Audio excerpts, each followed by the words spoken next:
Ok, buenas tardes. Sean bienvenidos a esta conferencia de Iuspedia, Introducción al Sistema Integral de Justicia Penal para Adolescentes, impartida por el maestro Julio César Chávez Magaña, asesor jurídico y conferencista, el cual procede a leer un poco de su síntesis curricular. Licenciado en Derecho, especialización en Justicia Penal para Adolescentes, certificado por la CETEC.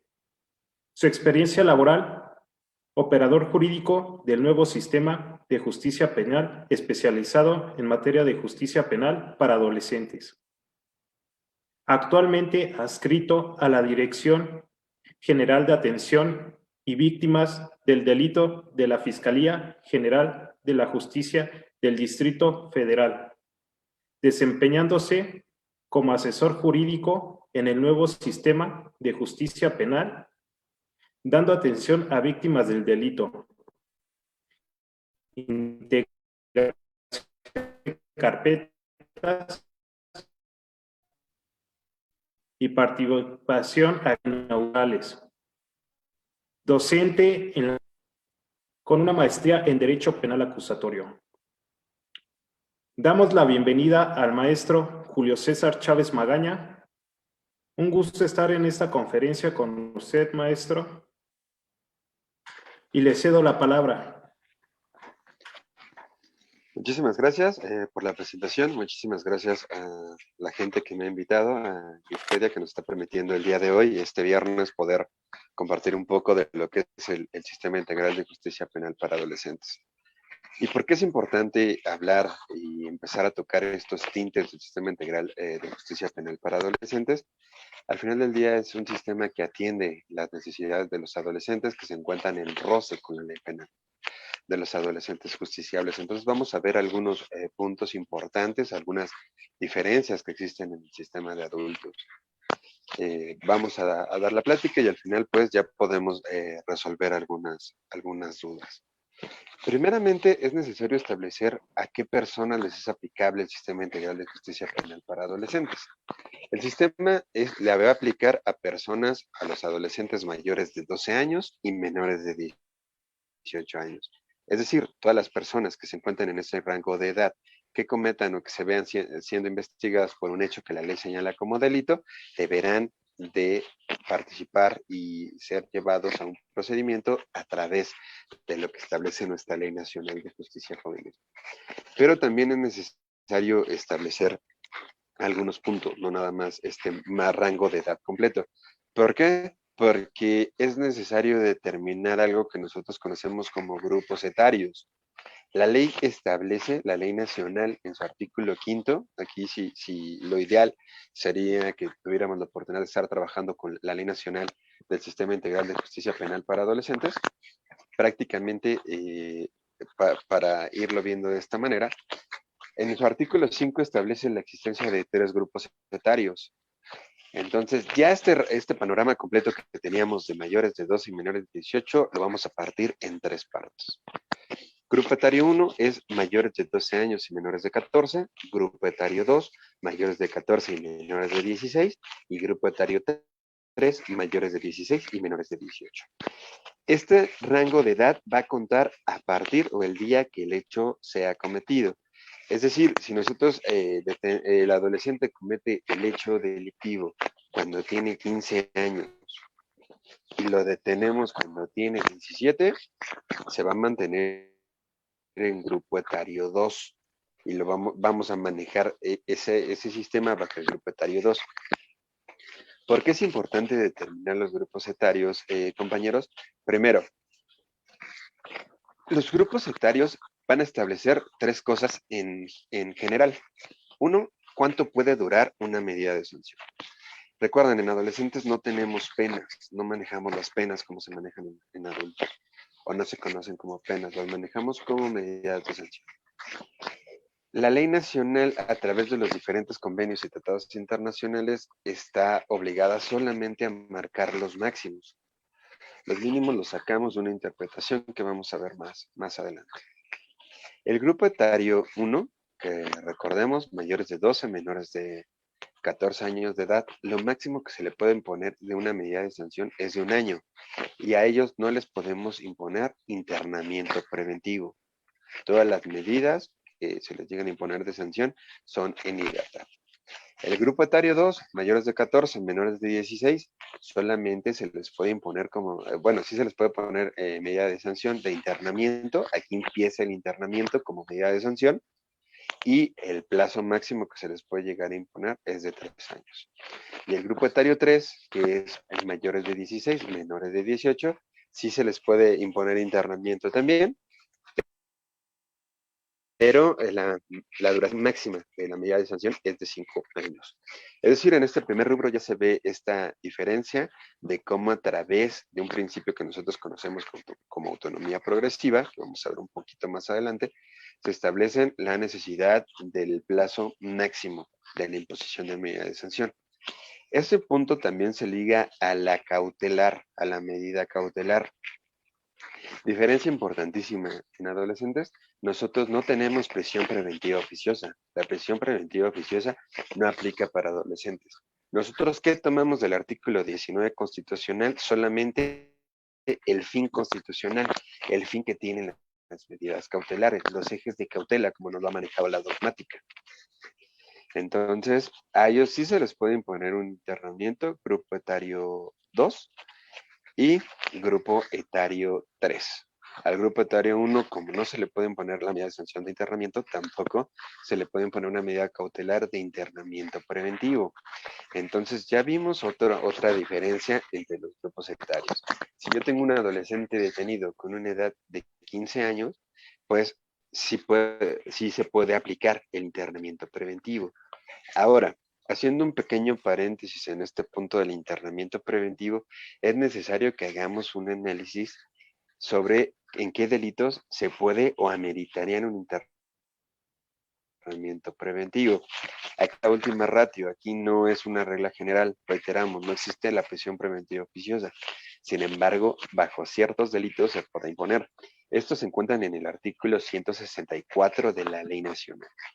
¿Cuáles son todos los delitos de la Ley General para prevenir y sancionar el delito de secuestro, para prevenir y sancionar los delitos de trata de personas, violación, homicidio en cualquiera de sus modalidades, incluyendo feminicidio, robo cometido con violencia física, extorsión cometida bajo asociación delictuosa y algunos delitos contra la salud y portación de arma de fuego de uso exclusivo del ejército?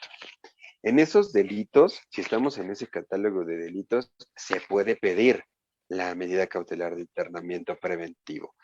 Esto directamente bajo un análisis de proporcionalidad que se tiene que realizar. Es decir, nosotros tenemos que determinar bajo el test de proporcionalidad que ha establecido la Corte cuándo es viable la imposición de la medida cautelar de internamiento o no. Medida cautelar, cuando entremos un poco a audiencia inicial, lo vamos a ver ya de manera más clara. Pero también este apartado de acreditar en su momento la edad de una persona adolescente nos va a servir para otro punto importantísimo, prescripción. Si bien sabemos que el Código Penal maneja un catálogo especial de prescripción, que es el que se utiliza en los delitos cometidos por adultos, lo cierto es que en los delitos cometidos por adolescentes, nuestra ley nacional tiene un apartado especial de prescripción. Y la prescripción va ligada a los grupos etarios. En este punto de prescripción tenemos 4 reglas. 1, la regla general es que todos los delitos que no estén dentro del catálogo del 164 sin importar la edad del adolescente, la prescripción va a durar 1 año. Los demás delitos que sí estén en el catálogo del 164, es decir, un ejemplo, hablemos de violación, hablemos de secuestro, hablemos de homicidio, feminicidio, esos delitos, la prescripción va a depender del grupo etario. El grupo etario 1, su prescripción o el tiempo que tiene que pasar para que un delito prescriba es 1 año. En grupo etario 2 es de 3 años y en grupo etario 3 es de 5 años. Entonces ahí la importancia de poder delimitar la edad. Ahora, De primera mano, o en este primer roce que se pueda tener con la ley penal por parte de un adolescente, tenemos que ser muy enfáticos en que existe la presunción de minoría de edad o la presunción de adolescencia. La presunción, ¿cómo va a manejar José, compañeros? La presunción se maneja que si nosotros tenemos duda de si una persona detenida o que se encuentra en el sistema es adulto o adolescente, lo vamos a manejar como adolescente. Si tenemos duda en qué grupo etario se encuentra, es decir, si tenemos duda que si está en grupo etario 3 o en grupo etario 2, al momento de cometer el hecho delictivo, lo vamos a manejar en el grupo etario que más le convenga. Entonces, pues evidentemente en el grupo etario menor. Y si tenemos duda si un adolescente es niño, es decir, una persona menor de 12 años, se le va a presumir niño. Y ahí, directamente desde el artículo 18 constitucional, ya no es una cuestión de naturaleza penal. Pasa a ser una cuestión de naturaleza administrativa ante la Procuraduría de los Derechos y Defensa de los Derechos de Niñas, Niños y Adolescentes. ¿Ok? Esto para que también lo tengamos establecido. ¿Por qué? Porque generalmente en este tipo de pláticas siempre hay preguntas como, oye Julio, ¿qué pasa si el que comete el hecho delictivo tiene 11 años? Ah, bueno, pues ahí le toca, sí puede haber una consecuencia de naturaleza civil, claro. Si hay que reparar un daño, se puede llevar a la vía civil, pero penalmente no va a existir la responsabilidad. ¿Qué pasa si, y también otra pregunta que se me da mucho, oye, ¿y si cometió el delito teniendo 17 años y lo detenemos a los 18 años, ya se juzga como adulto? No.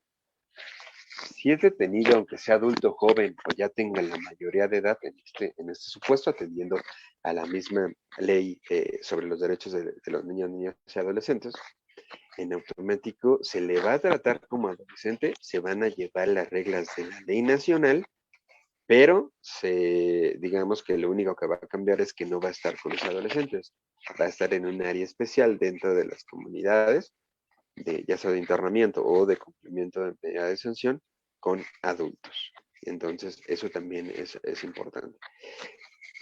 ¿Qué vimos en este primer momento? Si el hecho se comete por una persona que tiene de 12 a 18 años, es sujeto de derecho de la Ley Nacional del Sistema Integral de Justicia Penal para Adolescentes. Y segundo punto, debemos establecer en qué grupos etarios se encuentran. Ya vimos también que maneja una presunción de minoría de edad. Y cuando ya nos encontremos en etapa intermedia es cuando ya deberemos de tener realizados o investigada la edad del adolescente. ¿Por qué? Porque en ese momento ya es necesario tener acreditado este punto. ¿Por qué? Porque inclusive va a servir para establecer competencia por parte del órgano jurisdiccional. Si tenemos una persona que cometió el hecho cuando tenía la mayoría de edad y se hace pasar por adolescente y no podemos acreditar esta circunstancia, puede declinarse competencia realizando los dictámenes periciales. Eso también lo vamos a ver un poquito más adelante cuando entremos a intermedia. Sin embargo, siempre me gusta iniciar con este punto, con esta cuestión de qué sujetos son viables o van a ser reconocidos como adolescentes y cuáles son a quienes se les puede imponer una medida cautelar y cuál es el máximo de la medida de sanción. ¿Por qué? Porque a veces esa es la duda principal que todos tenemos, ¿no? Si entra en la ley nacional, no entra en la ley nacional, si está en esta edad cuando cometió el hecho delictivo, bajo qué supuesto se puede, o un ejemplo de lo que les decía, no tenemos internamiento, prisión preventiva oficiosa, perdón. Eso no corresponde directamente a adolescentes. Con esta base que hemos visto, tenemos que entrar al análisis primeramente de nuestro artículo 18 constitucional. La Ley Nacional y el Sistema Integral de Justicia Penal para Adolescentes tienen su génesis en el artículo 18 constitucional. En específico, nuestro párrafo cuarto, quinto y sexto. Y aquí ya se dan los tópicos de lo que nosotros manejamos y conocemos como sistema integral. Primeramente, se crea este Sistema Integral de Justicia Penal para Adolescentes. Este sistema es a nivel federal, todas las entidades a nivel local y a nivel federación deben de tener un sistema especializado en justicia para adolescentes y directamente pues va ligado a la Procuraduría de Defensa de los Derechos de Niñas, Niños y Adolescentes y a tener autoridades especializadas para la procuración e impartición de justicia. Terminando este tópico del 18 constitucional, nos pasamos a especialización porque ese es otro rubro en el que siempre tenemos dudas. ¿Qué debemos de considerar por especialización o qué no se debe de considerar por especialización? Y se nos dice que este sistema integral de justicia penal será aplicable para quienes se les atribuya la comisión o participación en un hecho que la ley señale como delito cuando tengan entre 2 años cumplidos y menos de 18 años de edad. Se dice también que este sistema debe de garantizar los derechos humanos que reconoce la Constitución para todas las personas y también los derechos humanos que por condición específica se tengan. Es decir, aquí se nos habla más que nada de esta famosa interpretación conforme.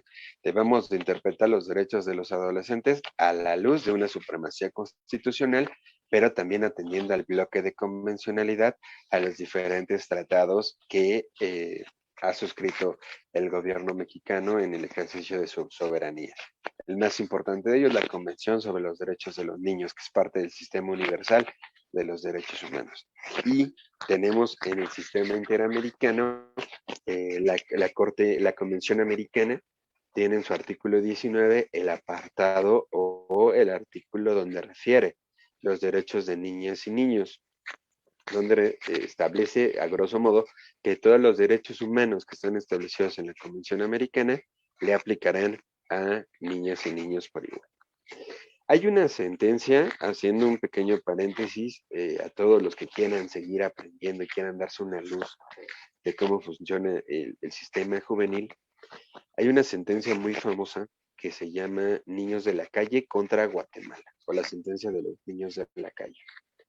En esta sentencia de la Corte Interamericana se hace un análisis sobre el artículo 19 de la misma convención y se nutre a la luz de la Convención sobre los derechos de los niños y niñas. Ahí hace una interpretación la Corte y dice, a ver, yo soy un sistema interamericano, pero me puedo nutrir de las convenciones del sistema universal. Traigo esta convención y la utilizo para favorecer y dar mayores derechos a los niños. Y en ese supuesto, inclusive el artículo 19 de la Convención, por una interpretación mayor que se ha dado por parte de la misma Corte, ha establecido que la facultad no es solamente para el Estado. Recuerdan que las convenciones dan atribuciones o obligaciones a los Estados parte. En esta interpretación que hace la Corte Interamericana dice, espérame, no nada más es para los Estados. El hecho de dar herramientas a los adolescentes para que hagan valer, a los niños, en este caso, hagan valer sus derechos a la luz de la Convención Americana, implica no solamente la obligación del Estado, indica la facultad o darle esa facultad a los padres, a los representantes legales y a todas las personas que en su momento tengan un roce en la vida del adolescente.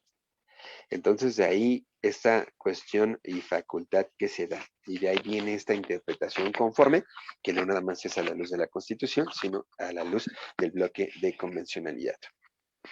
Y retomando un poco la Constitución, la misma Constitución establece que personas menores de 12 años no son sujetos de la ley. Solo pueden ser sujetos de asistencia social, ahí se lleva un trámite de manera genérica administrativo, lo manejaremos el día de hoy, aunque es un tema bastante importante que tal vez en otro momento lo podamos comentar, la función de la Procuraduría cuando tenemos casos de este punto. Y el siguiente punto a recalcar es que se pide que todas las instituciones y autoridades de gobierno deben de estar especializados, tanto en la procuración e impartición de justicia. Y se habla también de las medidas de orientación, protección y tratamiento que amerite cada caso. ¿Por qué? El sistema integral de justicia penal para adolescentes no busca castigar, no busca sancionar. Lo que busca es dar herramientas al adolescente ayudarle a entender sus capacidades y sus competencias y darle estas herramientas. ¿Para qué? Para nosotros reintegrar al adolescente a su familia y posteriormente reintegrarlo a la sociedad. Entonces, es un sistema de corte o de base socioeducativa. Si bien el adolescente es el centro del sistema, nunca vamos a buscar castigarlo.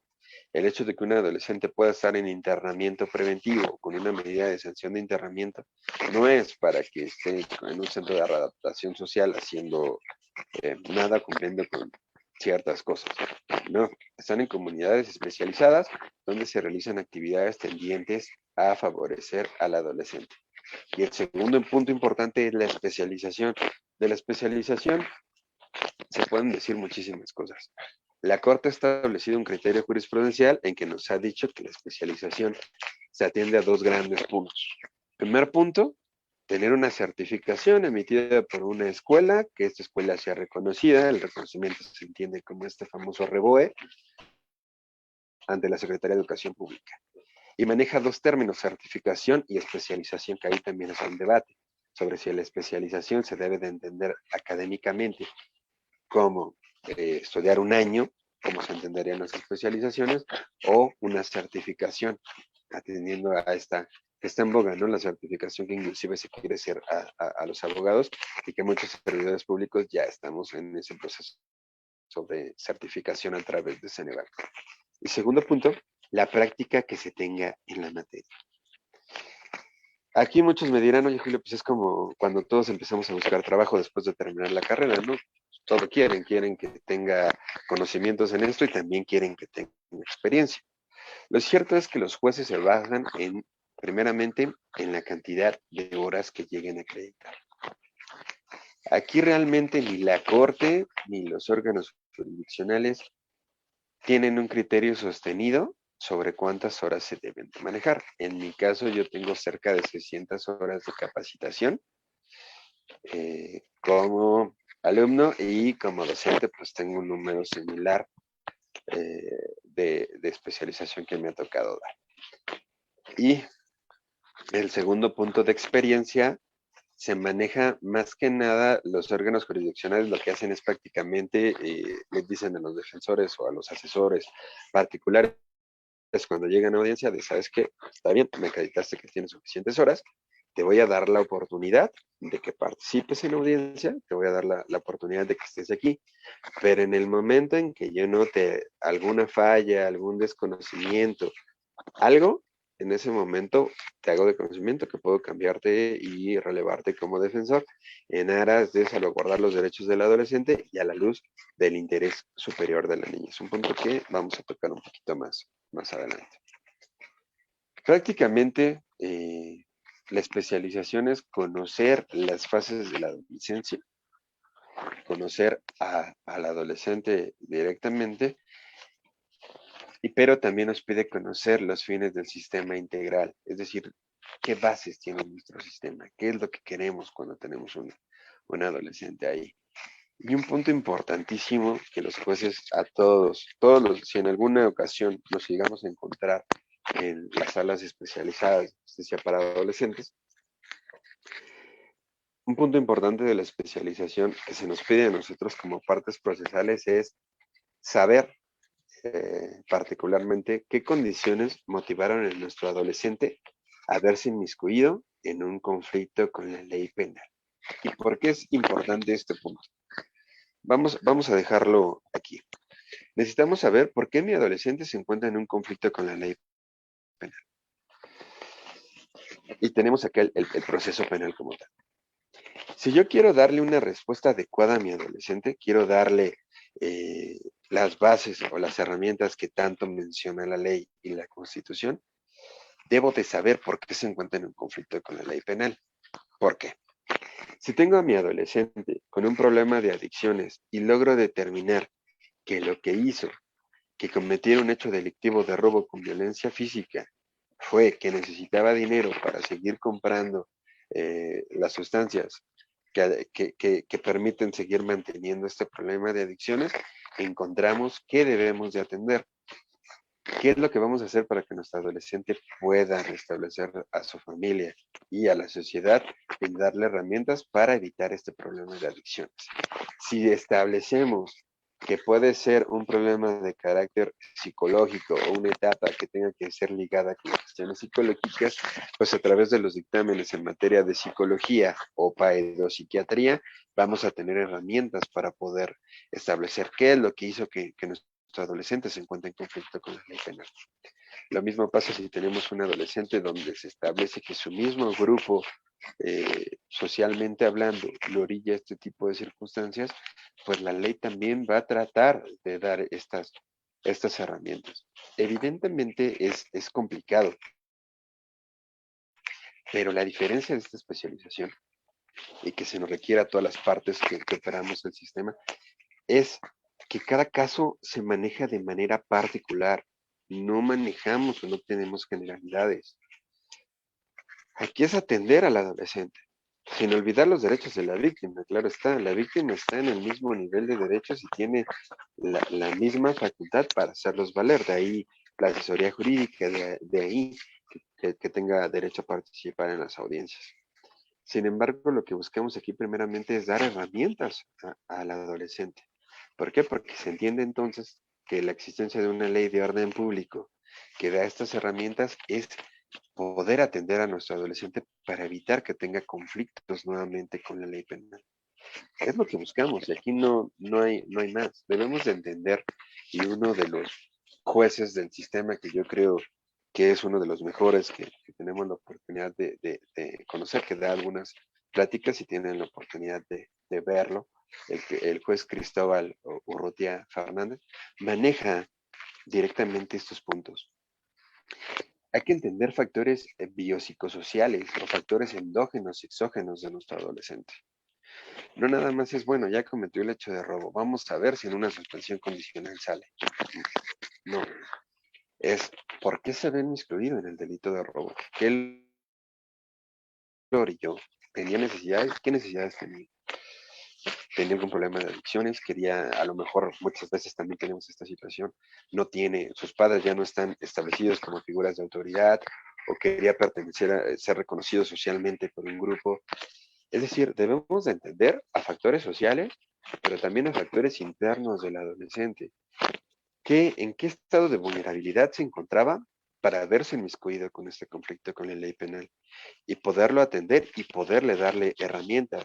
Por eso la necesidad de esta especialización, por eso conocer los alcances y los fines y por eso tenemos un sistema modalizado, como lo ha señalado la Suprema Corte de Justicia de la Nación, en el protocolo para atender asuntos donde se ven inmiscuidos niñas, niños y adolescentes, que si tienen la oportunidad de descargarlo, descárguenlo, denle una revisada, vienen bastantes criterios y puntos importantes y no solo en materia penal, claro está, en todos los asuntos donde intervengan niños, niñas y adolescentes nos va a servir, porque hay que entender que pues no todos nos dedicamos a la materia penal, hay diferentes ramas, pero es necesario tener estos conocimientos.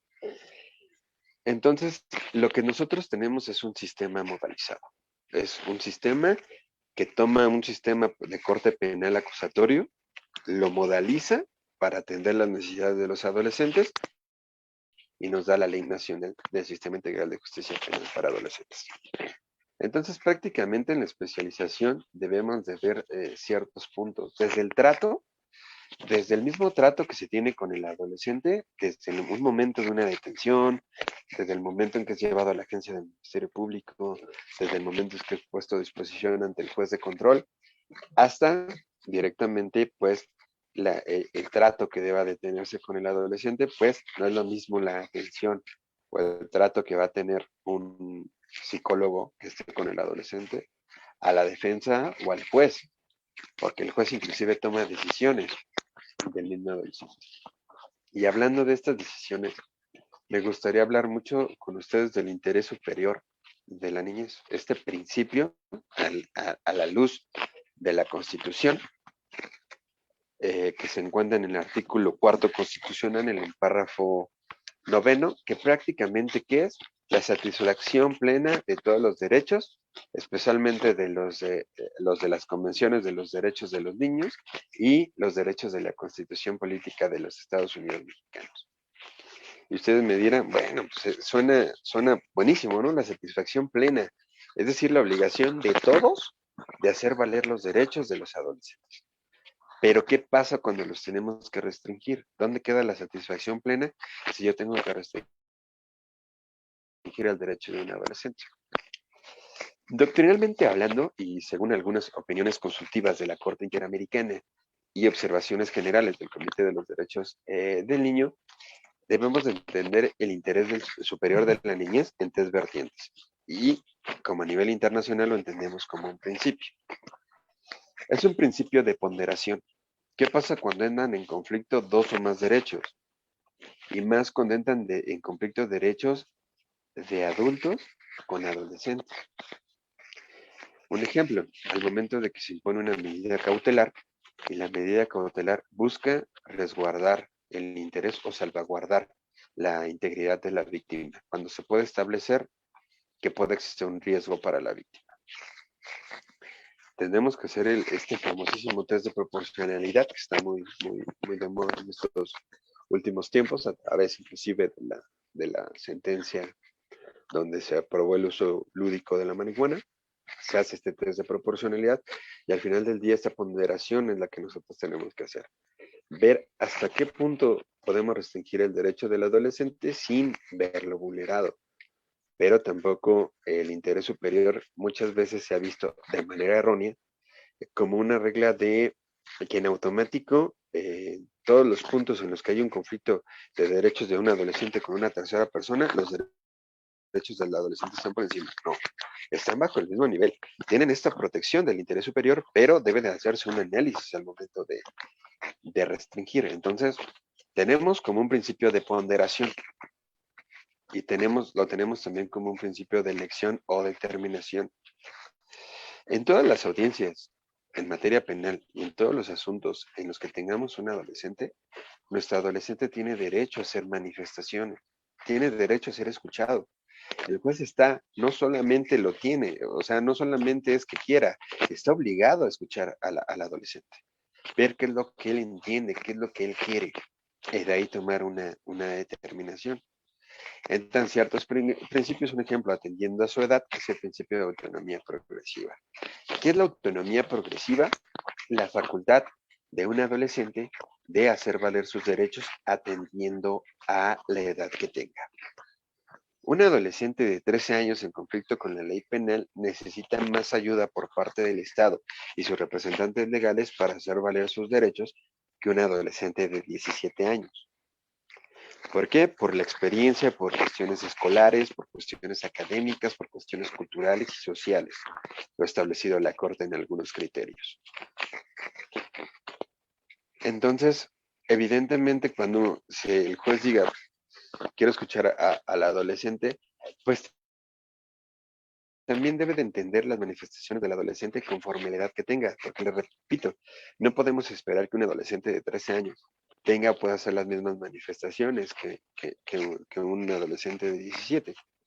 Tal vez el adolescente de 17, si está estudiando, pues va a decir, ¿sabe qué, señora? Yo quiero llevar mi proceso en libertad porque quiero estudiar, porque juego en un equipo de fútbol, porque tengo muchas actividades y eso me permitiría estar en el sistema. Un adolescente de 13 años va a hacer manifestaciones como más leves o tal vez ni haga manifestaciones. Entonces, el juez en este principio de elección o determinación debe de tomar en cuenta qué beneficiaría más al adolescente para tomar una decisión. Es como muchas veces lo que pasa en los juicios de carácter familiar. Cuando se está viendo esta cuestión de custodia por parte de un niño. El juez está obligado a escuchar al menor, claro, al niño, mejor dicho. Pero si el niño no le quiere decir nada, el juez no puede tomar la negativa o el silencio del niño y decir, bueno, pues entonces ya veo con quién está. No, se tiene que llegar de mayor información, pero si el niño le dice, ¿sabes qué? Yo quiero estar con mi papá o con mi mamá, es un punto importante que el juez debe de tomar en cuenta. Claro, entran valoraciones psicológicas, entran valoraciones psiquiátricas, entran dictámenes en trabajo social, pero al final del día el juez debe de atender esa situación. Y si no hay una manifestación, debe de hacer una especie de suplencia de esa voluntad, claro, salvaguardando los derechos del adolescente en todo momento. Y al final del día percatándose que el adolescente entiende todo lo que ha pasado en la audiencia. Y como último, en el tercer rubro nos liga este famosísimo principio pro persona. ¿Qué es el principio pro persona? Una interpretación hermenéutica donde se debe de entender que se debe de tomar la decisión que de mayor manera o de mejor manera salvaguarde los derechos, en este caso del adolescente, pero también cuando existe una restricción a sus derechos, esta sea la menos lesiva y por el menor tiempo posible. Es como se entiende el interés superior de la niñez. Entonces ya vimos dos puntos importantísimos: interés superior de la niñez, criterios de especialización que deben de existir en justicia para adolescentes. Y como último punto, me gustaría enfatizar un poco sobre esta cuestión de la especialización. ¿Por qué requerimos una especialización? Al momento de que se hace una reforma del artículo 18 constitucional el 2 de julio del 2015, que es cuando se crea este sistema como tal, la creación del sistema integral, la especialización fue ligada a un punto importantísimo. Es necesario hacerles saber a los adolescentes que los adolescentes son titulares de derechos. Y como titulares de derechos, pueden ser responsables de la violación de otros derechos, pero también deben de entender que sus conductas traen aparejadas consecuencias y que también pueden afectar derechos de terceras personas. Es decir, es con esta titularidad de derechos que empieza este rubro de responsabilidad de la comisión de un hecho delictivo. ¿Por qué? Brevemente, anteriormente en los sistemas tutelares, que yo creo que es el que todos en algún momento escuchamos, inclusive todavía, al menos en la Ciudad de México, si hablamos de Obrero Mundial, donde está la agencia especializada en justicia para adolescentes, que también está el centro donde se lleva el internamiento preventivo, todavía mucha gente lo sigue manejando como tutelar. En el anterior sistema, los adolescentes no eran titulares de derechos, eran objetos de derecho. Es decir, tenían derechos, pero alguien más los tenía que hacer valer, alguien más tenía que tutelarlos. Acá no. Acá a los adolescentes se les dio esa titularidad de derechos, se les dio la capacidad de hacerlos valer, evidentemente, como lo habíamos visto en la autonomía progresiva, bajo las reglas y bajo el apoyo de los representantes legales, inclusive del Estado, pero son titulares. Entonces, también este proceso es hacerle entender al adolescente que tiene derechos, que sus conductas tienen consecuencias y que esas consecuencias conllevan la afectación de derechos de terceras personas. Son como los puntos dogmáticos que en un primer momento me gustaría comentar con ustedes. Ahora pasemos a las cuestiones de carácter procesal, que yo creo que son las que a muchos nos gustan más. ¿Qué pasa cuando tenemos un adolescente detenido? Primeramente, al momento de tener un adolescente detenido, se deben de salvaguardar sus derechos igual que un adulto. Es decir, al momento de que es detenido hablemos de policía en flagrancia, vamos a abocarnos a un asunto en flagrancia, es detenido bajo los supuestos del 16 constitucional, párrafo quinto, que se relacionan ampliamente con el 146 del Código Nacional de Procedimientos Penales. Se detiene al adolescente bajo una hipótesis de flagrancia, se le tiene que hacer saber sus derechos y aparte se le tiene que hacer de conocimiento como adolescente que no puede ser llevado al mismo lugar que los adultos, es decir, tiene que estar separado en todo momento, que se le debe de tratar atendiendo a sus condiciones como adolescente, y tercero, que inclusive puede ser acompañado de su representante legal.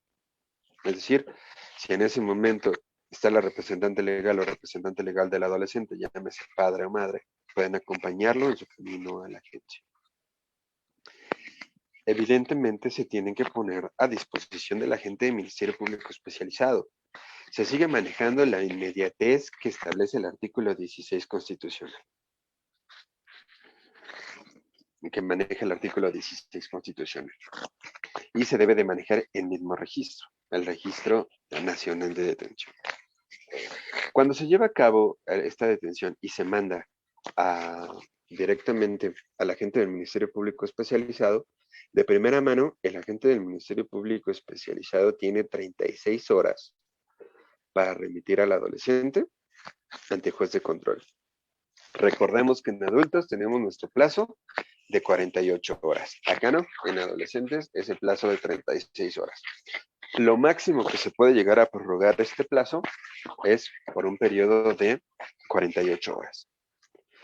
Esto cuando tengamos dudas o falta algún dato objetivo que nos permita establecer alguna circunstancia de la clasificación jurídica, aunque es un dato que necesitemos. También se debe de hacer este análisis, se hace este acuerdo de verificación de flagrancia que hace la gente del Ministerio Público, y se tiene que hacer este acuerdo de retención. El acuerdo de retención se hace un análisis a la luz del artículo 129 de la Ley Nacional del Sistema Integral de Justicia Penal para Adolescentes. El artículo 129 es un símil del artículo 140 de la Ley Nacional, del Código Nacional. Prácticamente, ¿qué es? Que la gente del Ministerio Público debe de verificar si es necesario la imposición o la solicitud de una medida cautelar de internamiento preventivo. Entonces, primeramente, ¿qué tiene que hacer la gente del Ministerio Público? Y nosotros como defensores, en estos casos, verificar cuál es la clasificación jurídica que se puede llegar a imponer. ¿Por qué? Porque si tenemos un adolescente como primer estadio, traído por el delito de robo, y se establece que hubo violencia física, se abre esta posibilidad de que la gente del Ministerio Público pueda pedir internamiento preventivo. Y abriéndose esta posibilidad, entonces el agente del Ministerio Público puede llevar el asunto al control de detención. Si no están los supuestos del artículo 164, la realidad es que no se va a llevar por control de detención, se le va a dar libertad al adolescente bajo las reservas, es decir, al cuidado de su representante legal, y probablemente se le pueda llevar después por formulación de imputación.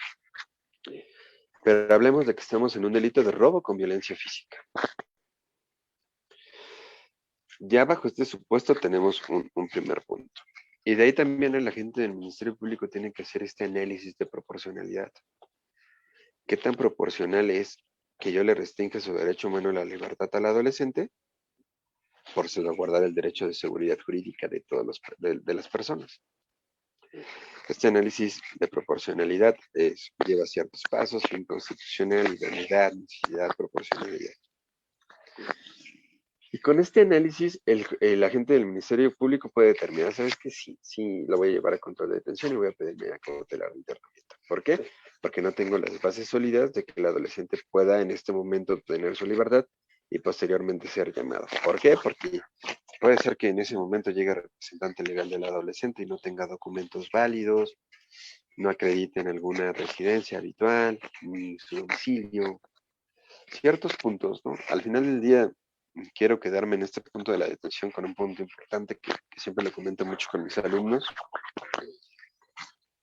Hacer caso a lo que ha dicho la Corte, y en específico la primera sala de la Suprema Corte de Justicia de la Nación al momento de hablar de detenciones. Todas las detenciones se resuelven de manera particular. No hay reglas generales. La inmediatez no aplica en la misma manera para todos los hechos delictivos y para todas las detenciones. Inclusive la misma primera sala ha dicho que la tardanza de puesta a disposición no necesariamente va a determinar la ilegalidad de una detención. La ley que establece el Registro Nacional de Detenciones ha establecido que el solo hecho de no registrar la detención de manera pronta no necesariamente va a acabar en una libertad. ¿Deben de estar justificados? Sí, deben de estar justificados estos dos supuestos de tardanza, pero en automático no invalida. Inclusive la Corte ha establecido que la sola tardanza no es supuesto completo.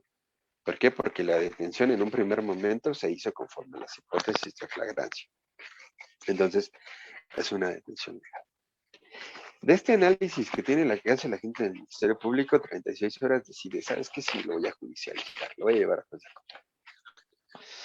Ya sabemos entonces que tenemos 36 horas, diferentes a las 48 o hasta 96 que tenemos en adulto. Primero, Profesor, lo interrumpo mándeme, tantito. Que dígame. casi no se escucha, que si puede hablar un poco más fuerte para que todos se escuchen. Ok, no sé si ya me escuchen más así, si se escucha mejor. Sí, son más de 100 personas. Sí, ya se escucha mejor así. Perfecto, voy a tratar de hablar un poco más fuerte Ándele, para que sí, me escuchen. profe. Gracias. Muy bien, gracias. Tenemos este supuesto en el que se lleva a juez de control. Las audiencias, para tratar de abreviar un poco esta situación, las audiencias todas se llevan a la luz del Código Nacional. Es decir, tenemos en esta audiencia inicial con detenido, tenemos control de detención con violencia, formulación de imputación, vinculación a proceso, medida cautelar, plazo de investigación complementaria y terminamos. Estamos en este primer punto. ¿Ok? Control de detención, igual que en adultos, se verifican estos supuestos donde se hayan cuidado los derechos en todo momento del adolescente, registro nacional de detención, se le hayan hecho saber sus derechos, que haya, al momento que llega a la agencia, los actos se hayan realizado con defensor especializado, que en todo momento haya estado presente representante legal del adolescente o personal de la Procuraduría del DIF, porque tiene que estar personal de la Procuraduría de Protección en todo momento. Y si se cumplen estos requisitos y la detención bajo los supuestos del 16 constitucional, párrafo quinto, en relación al 146, tenemos una detención legal. Formulación de imputación. Aquí lo mismo que le digo a todos mis alumnos cuando me toca dar esta etapa inicial. La formulación de imputación, muchos no la toman tan en serio o muchos no la consideran tan necesaria. La formulación de imputación es el inicio de la litis. Fija o establece el hecho que va a nutrir la vinculación a proceso, cuyo efecto sí es fijar el hecho. Entonces, debe de seguir esas características, debe de ser un hecho claro, preciso, conciso.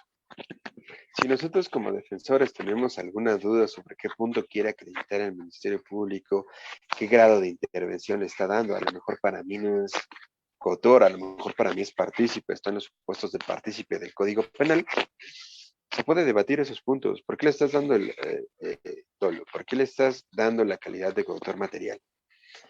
A lo mejor no existe el condominio funcional del hecho y aún así se le están dando.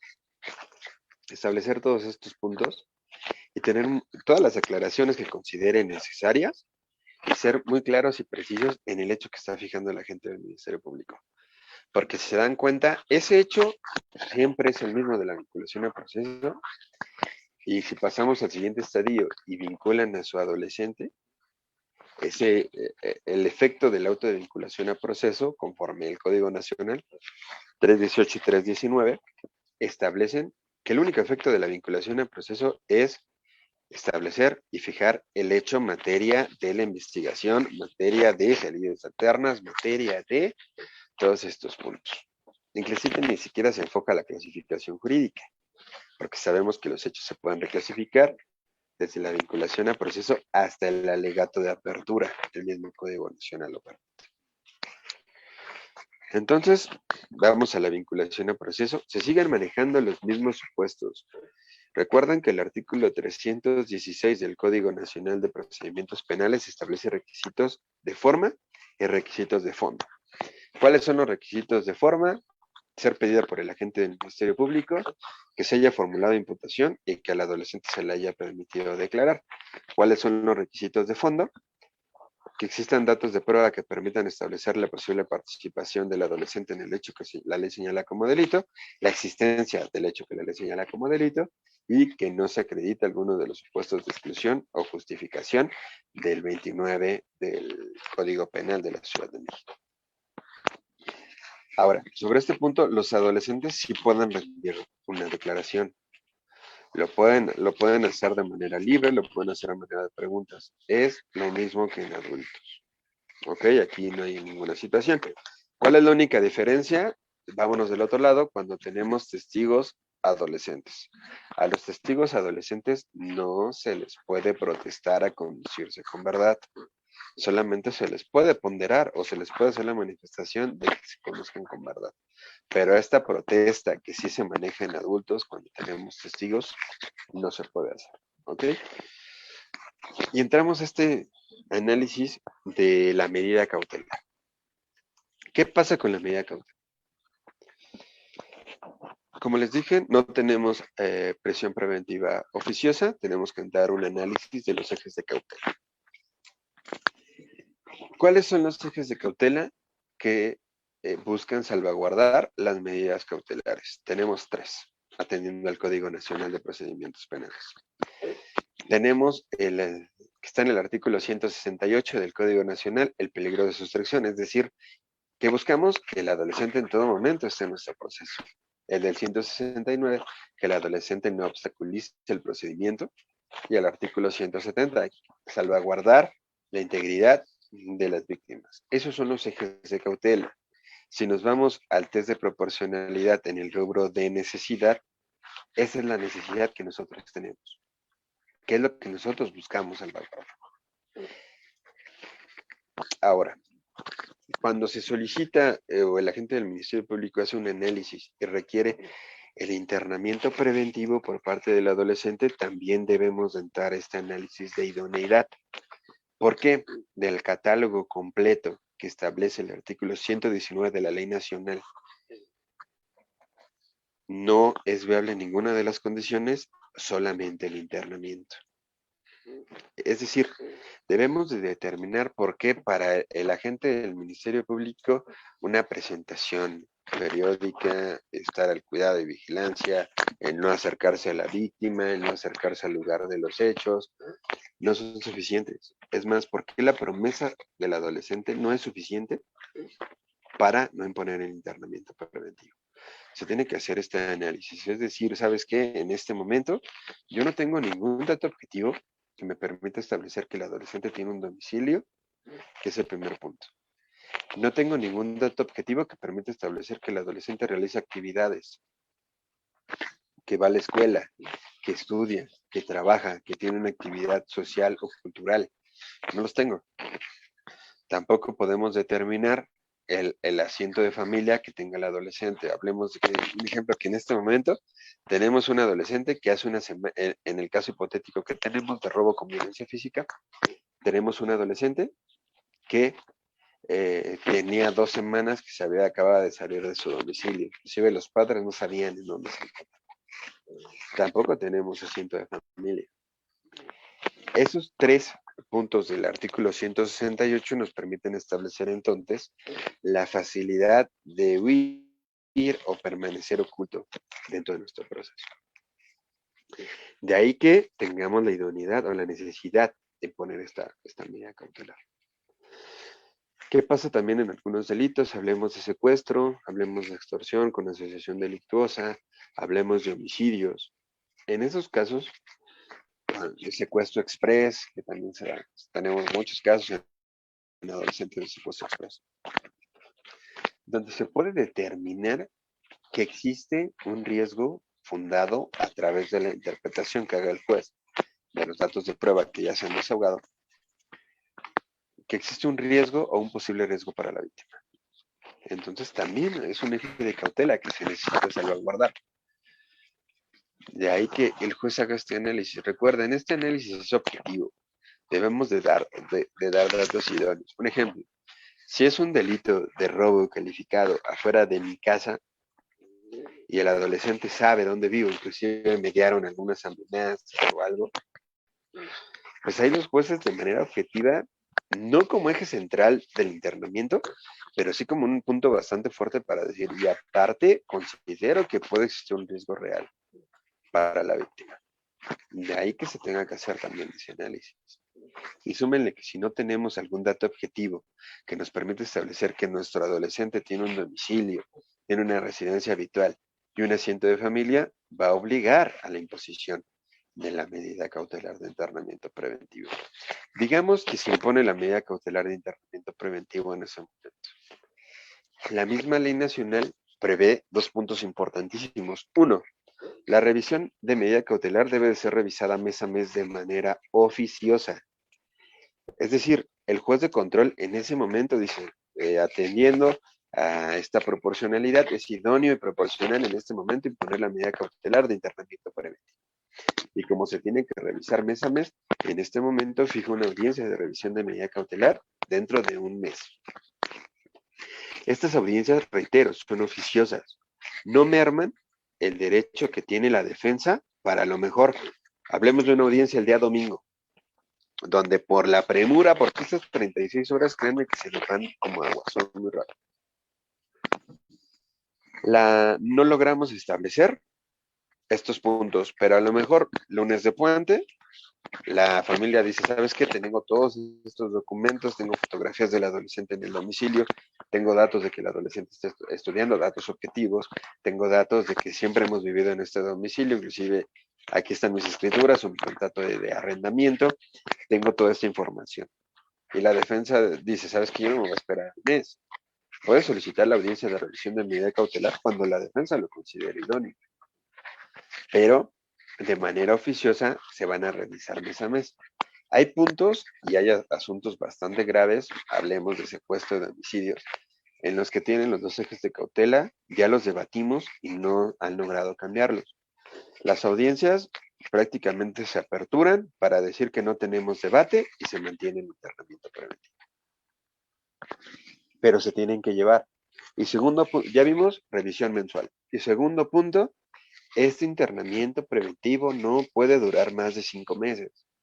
Es decir, desde que el adolescente es detenido y si nuestra medida cautelar ha pasado más de 5 meses, el juez debe de hacer un análisis a la luz de las actividades que hayan realizado las partes procesales para determinar si es viable o no que mantenga el internamiento preventivo. Aquí ya hay criterios también de la primera sala en específico que han hablado de que en qué casos se atiende al plazo razonable y en qué casos este plazo de 5 meses puede aumentarse. Pero prácticamente que busca el sistema que no haya ociosidad o que no sea atribuible a las partes.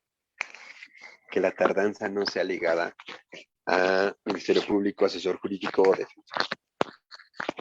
Y también sabemos que inclusive desde marco constitucional existe esta restricción a que salvo que la tardanza sea por derecho del adolescente por hacer valer derechos o actos de defensa. Lo mismo pasa en ya tenemos nuestro adolescente con medida cautelar de internamiento. Nada más un punto anterior. Aquí también en la vinculación al proceso, la duplicidad de plazo constitucional funciona igual. El adolescente puede resolverse su situación jurídica en 3 momentos. En la audiencia, en 72 o en 144 horas. Funciona igual. Ya pusimos medida cautelar de internamiento preventivo. ¿Qué sigue? Plazo de investigación complementaria. En adultos tenemos regla básica, 2 meses si el delito, el tiempo o la imposición de medida de la pena no supera cierto rango, y si lo supera, pueden ser hasta 6 meses. Acá no. Acá el plazo de investigación complementaria máximo son 3 meses, que podría prorrogarse un mes más. Sin embargo, también tenemos que hacer un análisis de la prórroga. Generalmente estamos llevando 30, 45 días. Es más rápido. Y más si el adolescente está en internamiento. Tenemos asuntos en los que el adolescente en internamiento jueces dan 20 o 25 días para que se lleve a cabo la investigación complementaria. ¿Por qué? Porque la misma ley nos instruye a ser más diligentes cuando tenemos un adolescente en internamiento. Y prácticamente es el punto del control. Claro, lo estamos viendo de manera muy a grosso modo, compañeros, atendiendo al tiempo que tenemos y pues también son cuestiones introductorias. Ahora, segundo punto importante. El proceso de un adolescente, desde el dictado de un auto de vinculación a proceso al dictado de una sentencia, no puede ser mayor a 6 meses. Tiene que ser en un periodo menor. También tenemos este apartado de plazo razonable, también tenemos este punto en que puede ser que si el adolescente esté haciendo valer un recurso de amparo o un recurso de apelación, pues ese punto también se toma en cuenta como plazo razonable. pero por regla general un proceso de adolescentes no dura más de 6 meses. Y eso sí es cierto. Los procesos son bastante rápidos. Para terminar, me gustaría tocar 2 puntos rápidos. Salidas alternas. El sistema prevé salidas alternas. Claro, tenemos estos famosísimos mecanismos alternativos de solución de controversias que se ven a la luz de la ley de los mismos. Y tenemos suspensión condicional y acuerdo reparatorio. ¿Les parece si hablamos de la suspensión condicional? Es la figura que yo creo que más se lleva a cabo en el sistema. La suspensión condicional tiene ciertos candados, como también los tiene en el Código Nacional de Procedimientos Penales. El primero es que el auto de vinculación a proceso no haya sido dictado por un delito que amerita internamiento preventivo. En el supuesto en el que nosotros nos encontramos, compañeros, se dan cuenta, por regla general, nosotros no podíamos ser partidarios de una suspensión condicional del proceso. ¿Por qué? Porque nuestro auto de vinculación a proceso es por robo con violencia física. Entonces, no podríamos entrar un análisis de la suspensión condicional del proceso. Y el segundo apartado que tenemos es que no haya oposición fundada de la víctima. De ahí tenemos que hacer otro análisis. No todos los delitos que ameritan internamiento preventivo pueden ser restringidos por esta fracción primera del artículo 100 de la Ley Nacional. Es decir, esta prohibición de que no puede llevarse la suspensión condicional si nuestro delito, el auto de vinculación a proceso, es por un delito que amerita internamiento preventivo. En este caso, ¿qué tenemos que hacer? ¿O qué se hace? Se hace un análisis ponderativo a la luz del 17 constitucional, párrafo cuarto, tercero y cuarto, donde se verifica qué tan viable es la salida alterna. Digamos que tenemos nuestro adolescente ya vimos que estudia, ya vimos que aparte de estudiar también trabaja en el imaginario. Tenemos un adolescente que se vio inmiscuido en el conflicto penal porque tiene un pequeño problema de marihuana. Tiene un consumo de marihuana y eso lo orilló a cometer el hecho delictivo. Directamente y atendiendo a la proporcionalidad y viendo que la suspensión condicional y las condiciones a imponerse permitirían lograr una efectiva tutela de los derechos de la víctima, pero también lograr dar herramientas al adolescente, se podría hacer un control difuso de la constitucionalidad. ¿Qué es el control difuso de la constitucionalidad?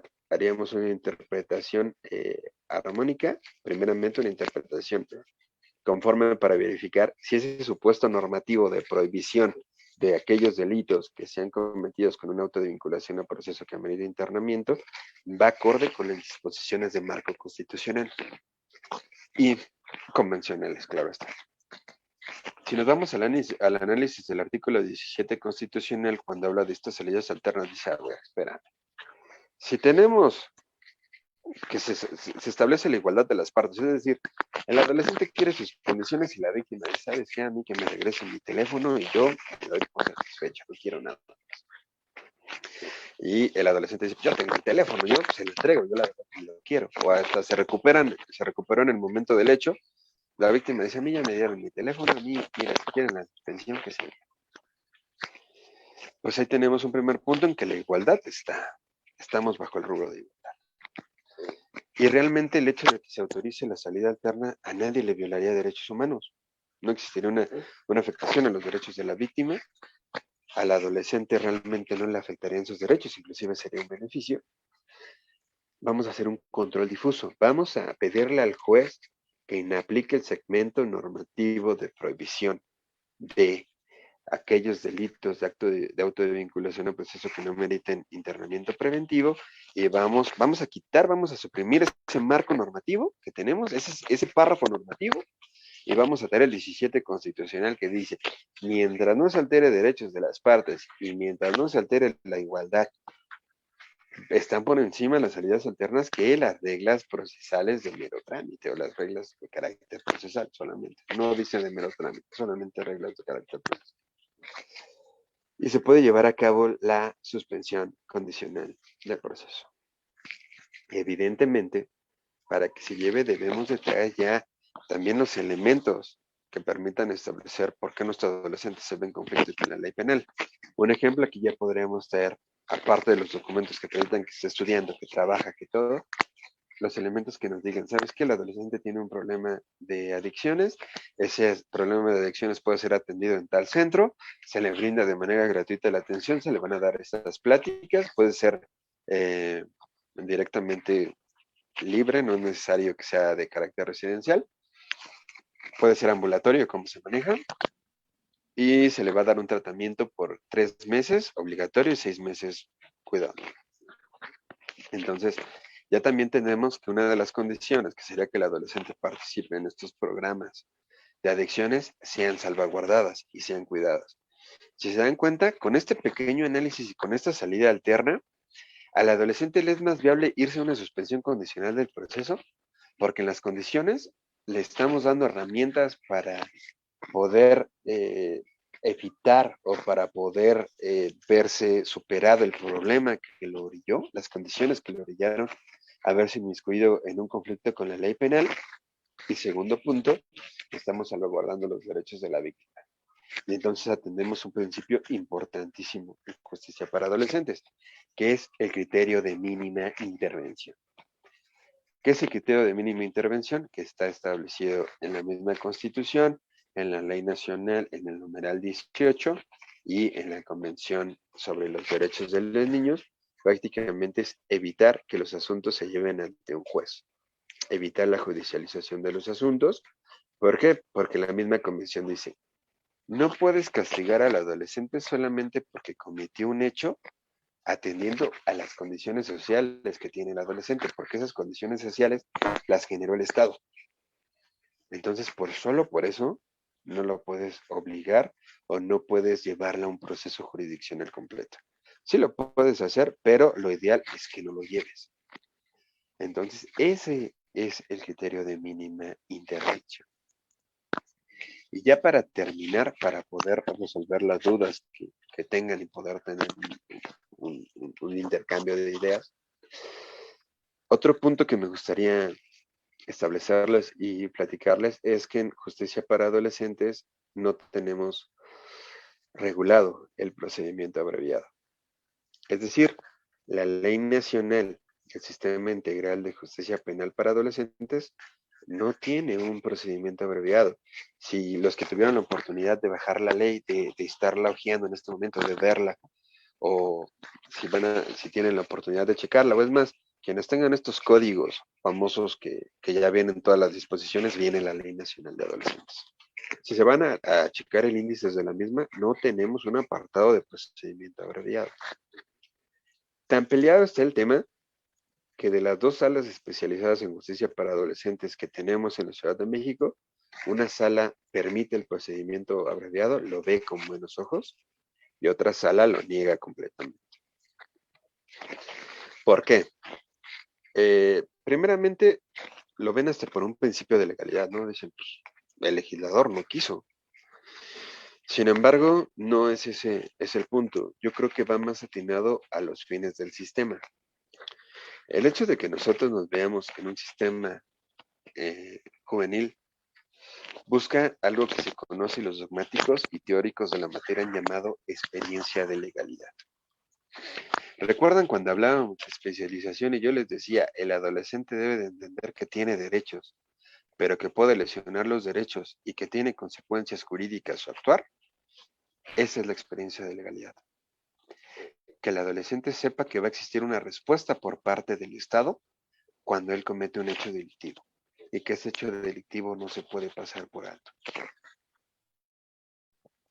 De ahí que los dogmáticos digan, no, el procedimiento abreviado, tal vez se escuche mal, es justicia negociada. El procedimiento abreviado no es la razón de ser, no es la salida, no da la experiencia de legalidad. ¿Qué experiencia de legalidad le podemos dar a un adolescente que está viendo que con solo asumir su responsabilidad bajo preguntas, algunas preguntas que se hacen según el 201 y 202 del Código Nacional, ya aceptó su responsabilidad y ya se cumplió el sistema. No, no hay experiencia de legalidad. Ese es el criterio que muchos han sostenido. Yo creo que es si me preguntan a mí dogmáticamente hablando, creo que es el criterio básico para negar el procedimiento abreviado bajo muchas aristas más. Pero los que lo aceptan dicen, a ver, espera. Los adolescentes tienen un principio de aplicación más favorable. ¿Cuál es el principio de aplicación más favorable? Que un adolescente no puede tener menores derechos, prerrogativas o beneficios que un adulto. Si nos vamos al artículo 20 constitucional, en su apartado A, en la fracción séptima, tenemos el génesis del procedimiento abreviado. Y que nos dice que al final del día serán a través del ordenamiento procesal donde se establecerá el beneficio. Entonces, si vemos el procedimiento abreviado como un beneficio o la aplicación del abreviado te haya aparejado un beneficio para el adolescente, no podemos negárselo. Y es más, la ley nacional tiene ciertos highlights o ciertas pistas por ahí escondidas que permiten el procedimiento abreviado. Una de ellas es la facultad que se le da a la gente del Ministerio Público al momento de presentar su acusación de ofertar una terminación anticipada. Dogmáticamente tenemos muy claro que la terminación anticipada es el procedimiento abreviado, las soluciones alternas son suspensión condicional del proceso y acuerdo reparatorio, y los mecanismos alternativos de solución de controversias son mediación, conciliación, justicia restaurativa o los círculos. Ok, entonces eso por la mera expresión. Pero aparte, si nos vamos al apartado de apelación de la Ley Nacional del Sistema Integral de Justicia Penal para Adolescentes, ahorita les paso el artículo exacto para que lo podamos checar, es el 172, en su párrafo primero, habla del plazo para interponer el recurso de apelación por determinaciones de juez de control y nos da dos plazos, 5 y 7 días, me parece, si no me equivoco. Pero da un plazo para las resoluciones y da otro plazo para las sentencias que resuelvan el asunto, o sentencias definitivas, no maneja tal. Les pregunto, compañeros, ¿bajo qué supuesto normativo el juez de control puede emitir una sentencia definitiva? Solamente hay un supuesto normativo. ¿Cuál es? El procedimiento abreviado. Entonces, ¿por qué tu ley nacional de justicia penal para adolescentes sí regula el plazo de apelación y lo ve viable un recurso de apelación en contra de una sentencia definitiva dictada por un juez de control? Lo hace permisible, si no, no lo querían poner ahí. Y de ahí entramos a la supletoriedad, que es con lo que estaríamos terminando el día de hoy. Muchos me dicen, oye, Julio, ¿cómo la supletoriedad, cómo se maneja? Tenemos un criterio jurisprudencial que es el que más utilizamos. Es el criterio, el número de registro 2003-161. 2003-161. Es de la segunda sala. Es una jurisprudencia que habla de la supletoriedad de las leyes, los requisitos para que opere. Y prácticamente nos pide 4 puntos. Nos dice el primer punto, los voy a decir de una manera muy genérica, ya que estamos aquí en confianza todos. Primero, que el ordenamiento a suplir o el ordenamiento que va a suplir sí establezca que es necesario la suplencia y a qué marco normativo nos vamos a ir para suplir. O qué marco normativo como ley podemos o puede ser suplido. Esto está establecido en el artículo 10 de la misma ley nacional. El artículo 10 de la ley nacional, que también es importantísimo que se lo sepan, de ahí la cantidad de leyes que manejamos en adolescentes, habla de que se puede utilizar el Código Nacional de Procedimientos Penales de manera supletoria. ¿Ok? Ese primer requisito lo tenemos salvado. La misma Ley Nacional de Adolescentes dice cuando en lo no previsto por esta ley, no lo que no esté bien establecido, vete al Código Nacional de Procedimientos Penales. Segundo punto, la ley a suplir no tenga esa figura o la establezca de manera deficiente. Volvemos a este punto. La ley efectivamente no tiene ningún apartado de procedimiento abreviado, pero si nos vamos al análisis de la ley, un ejemplo, lo que les decía de apelación, lo maneja como un supuesto normativo. ¿Qué razón tendría que ser para el legislador? Véanlo así. Es como caeríamos en un absurdo tal cual que dentro de la ley nacional dijeran, y y el recurso de apelación de las determinaciones tomadas por un juez en materia agraria sobre la repartición de un ejido, serán apelables en un periodo de 7 días. No tiene razón de ser. Lo mismo pasa, porque la ley nacional sí prevé el supuesto normativo de apelación para sentencias definitivas dictadas por juez de control. Pues porque dentro del espíritu del legislador, si lo queremos ver así, a menos que sea una falla legislativa, que ya ven que no pasan en México, pues directamente el legislador sí vio esta cuestión de procedimiento abreviado. Tercer punto, que la omisión o vacío legislativo no disponga cuestiones que el legislador no tuvo la intención de establecer. Y volvemos al punto anterior. Entonces, ¿por qué si le dan la facultad a la gente del Ministerio Público de en acusación ofertar una terminación anticipada? Porque si das la facultad para interponer el recurso de apelación sobre una sentencia absoluta o definitiva, mejor dicho, emitida por un juez de control, o por qué dentro de la ley si manejas las salidas alternas y las terminaciones anticipadas. Inclusive pides un uso prioritario de las mismas. Entonces, ¿dónde queda esa situación? Yo la verdad es que no creo que el espíritu del legislador sea un rotundo no al procedimiento abreviado. Y C, o último punto, las normas como tal no contar en el ordenamiento legal a suplir, sino que sean congruentes con sus principios. Ahora, bajo ese análisis. El procedimiento abreviado tiene aparejada una situación, la emisión de una sentencia condenatoria, si los elementos de convicción generan certeza ante el juez de control y se establecen estas preguntas que establece el Código Nacional. Este punto te haya aparejado la imposición de una medida de sanción. La imposición de la medida de sanción junto con la medida cautelar son los puntos de mayor diferencia en el sistema juvenil.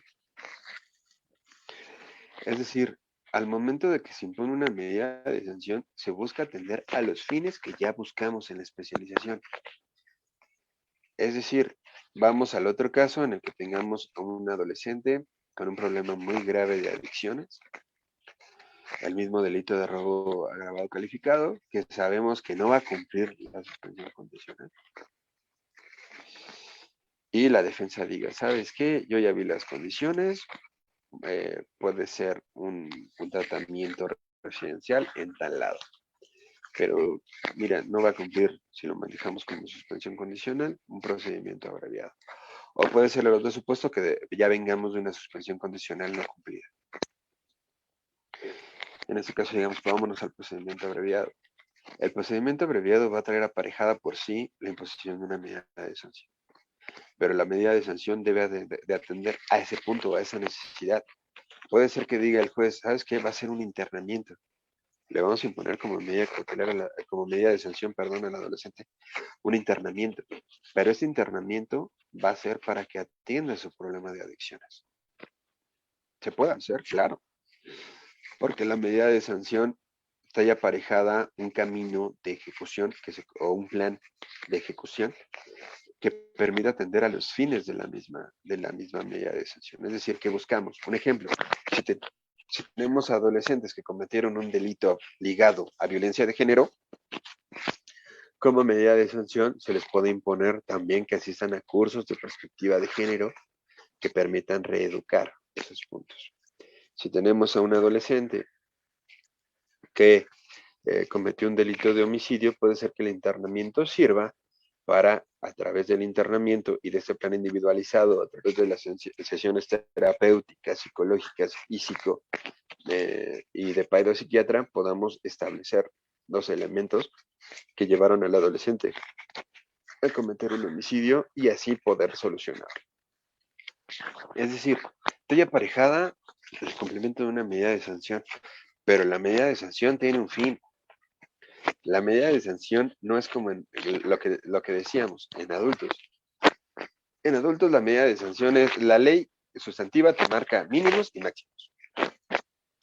Entramos a la teoría de las equidistantes. ¿Sabes qué? El delito que cometiste es la media y te voy a imponer 7 meses de prisión. Había que dar el análisis de la Ley Nacional de Ejecución sobre algunos beneficios o algunas cuestiones. Ahí es otro tema también bastante interesante. Acá no. Acá lo que buscamos es que la medida de sanción atienda a las condiciones del adolescente. Es decir, darle herramientas, brindarle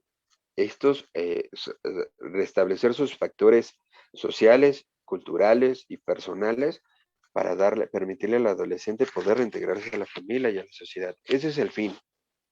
Esa es la idea que se tiene, la idea que tenía el legislador y la idea que se busca traer de las mismas convenciones en la materia. Puede ser un asunto complicado, claro, evidentemente. Por eso la especialización, por eso la necesidad de la particularidad de los casos. No manejamos casos a granel, tal cual. Cada carpeta que tenemos al final del día es un adolescente con necesidades. Por último punto, ya para terminar ahora sí, como les había dicho, la ley nacional establece máximos. 1 año grupo etario 1, 3 años grupo etario 2 y 5 años grupo etario 3. El mínimo lo sacamos del artículo 33 del Código Penal de la Ciudad de México, donde dice que el mínimo de duración que pueda tener la prisión es de 3 meses. De ahí sacamos nuestro mínimo. Y por último, el análisis que podemos hacer, o la última gran diferencia, es esta ley nacional del Sistema Integral de Justicia Penal para Adolescentes. ¿Por qué? Porque es una ley procesal, evidentemente, marca plazos diferenciados al Código Nacional de Procedimientos Penales, plazos procesales. Es una ley sustantiva porque maneja ciertos puntos que se deben de tomar en consideración al momento de imponer una sanción, inclusive maneja los rubros máximos de duración de la medida de sanción. Y también es una ley que trae aparejados derechos de los adolescentes. Estos principios que veíamos, principio de autonomía progresiva, principio de igualdad sustantiva, es decir, si tenemos un adolescente interno, los mismos derechos que tiene en libertad son los derechos que debe tener interno. Entonces, es la gran diferencia que tenemos en una ley nacional y que la misma ley nacional nos obliga a hacer un tránsito entre el Código Nacional, entre la Ley Nacional de Ejecución, entre la Ley de Mecanismos Alternativos, entre el Código Penal. ¿Por qué? Porque un ejemplo, el análisis dogmático del Código Penal, es decir, la parte general del Código Penal, se lleva conforme a las reglas del Código Penal. Pero hay cuestiones sustantivas que sí vamos a tener que hacer un análisis de la ley nacional. Es decir, es un jugueteo de una ley a otra, pero en aras de salvaguardar y tener una ley digamos que más de mayor protección a la luz de las diferentes disposiciones normativas. Con esto, compañeros, es una introducción bastante breve, me queda claro de puntos en materia de justicia para adolescentes. No sé si hay alguna duda, si la hay, créanme que con gusto la responderemos para poder aprender un poco más de la materia y atender a las dudas que puedan llegar a tener. Está, muchas gracias, maestro Julio César Chávez. Estuvo muy buena su conferencia. El público en la caja tiene varias preguntas que le quisieran hacer. Se las voy a decir. Perfecto, claro. El licenciado Manuel Ulloa Castañeda nos pregunta que qué sucede en caso de detenerlo las 36 horas. ¿En qué lugar es resguardado el adolescente? Ya que no puede ser junto al adulto que están detenidos por 48 horas. En caso de que no se tenga un lugar para los adolescentes o no se lleven casos de adolescentes en dicho lugar, ¿en qué lugar quedan los adolescentes? para no juntarlos con los adultos que están detenidos 48 horas. Gracias. Si bien tenemos una agencia especializada en materia de justicia para adolescentes, donde solamente hay adolescentes, lo cierto es que a veces las detenciones, por ejemplo, cuando hay adultos y adolescentes relacionados, ¿qué pasa? El adolescente, digamos que si tenemos a dos adultos y a un adolescente, al momento que la policía ya tiene conocimiento de que son adolescentes, se llevan en una patrulla diferente. Se llevan a la agencia de adultos, se inicia la carpeta de investigación por mandato constitucional, la autoridad más cercana, y generalmente se tienen en un cubículo especial, ni siquiera los tienen en galera, los tienen en un cubículo especial, resguardado por policía de investigación, y lo que hace la gente del Ministerio Público es iniciar la carpeta, determina que es adolescente, determina su incompetencia y manda la carpeta a la gente del Ministerio Público especializado. En los casos en que sean detenidos con adultos, en los casos que son detenidos con adolescentes, en automático son llevados a la agencia especializada y pues la agencia especializada tiene toda esta área de cubículos, no manejan galeras tampoco, tienen cubículos donde los tienen ahí y donde los adolescentes se encuentran. Evidentemente, se busca siempre esta separación. Evidentemente, ¿qué pasa si el agente, el otro punto que comentaban, si es que lo entendí así, ¿qué pasa si tenemos un adolescente detenido más de 36 horas? El plazo se puede prorrogar hasta 48 horas, pero debe de estar debidamente sustentado. Es decir, un punto también aquí importante. Un delito de los que no les mencioné que también pueden ameritar internamiento preventivo son las lesiones única y exclusivamente las que ponen en peligro la vida. Estamos en un delito de lesiones, el adolescente pica a una persona, se lleva al médico y el dictamen donde pueden establecer la clasificación, no, tal vez definitiva, si lo queremos ver en ese primer momento, puede tardar hasta más tiempo. Entonces, en ese punto, el agente del Ministerio Público puede prorrogar la detención hasta 48 horas para tener ese documento. ¿Por qué? Porque ese documento permitiría establecer si lo va a llevar a control, si va a dar la libertad o hasta la imposición de una medida cautelar. Entonces, la ampliación a 48 horas, créanme que es la excepción, se los puedo decir abiertamente, de los controles que yo he llevado desde 2017, que son por lo menos 3 o 4 a la semana, me ha tocado 2 veces que se prorrogue. Y han sido por delitos de lesiones y secuestro. Pero si llega a exceder ese tiempo, pues evidentemente estaríamos ante una calificación, a una detención, o una retención, mejor dicho, ilegal.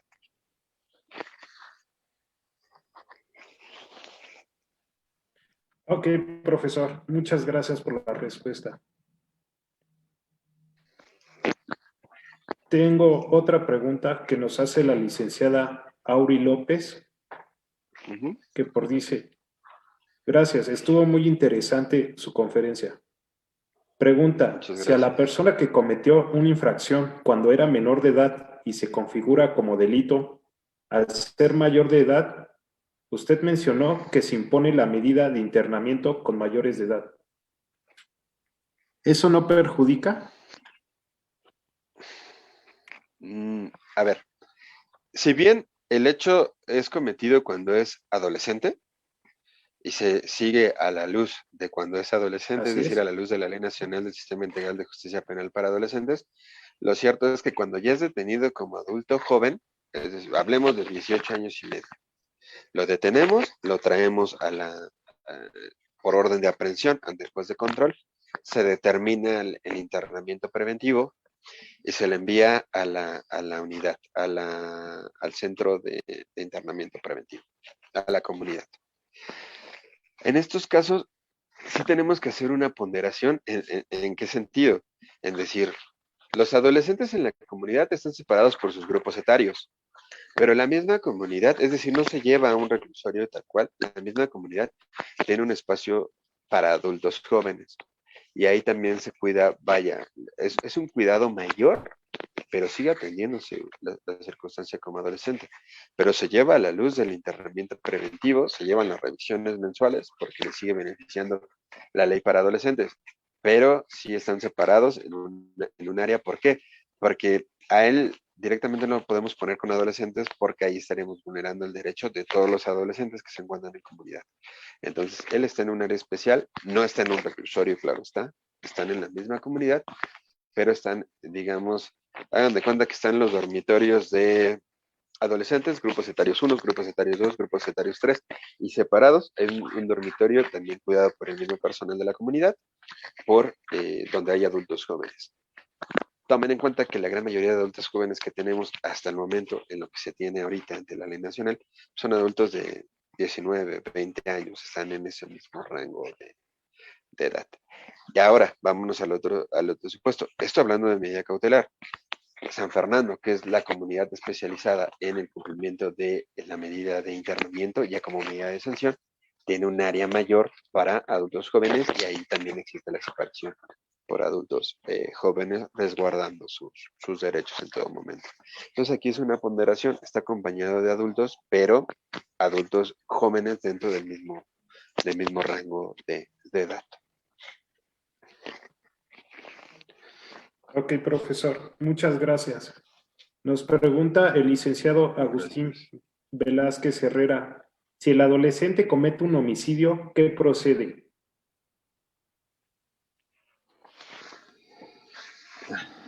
Aquí es lo mismo. La revisión, el proceso se lleva igual que en adultos, modalizado, control de detención, es lo mismo, medida cautelar igual, el mismo estadio.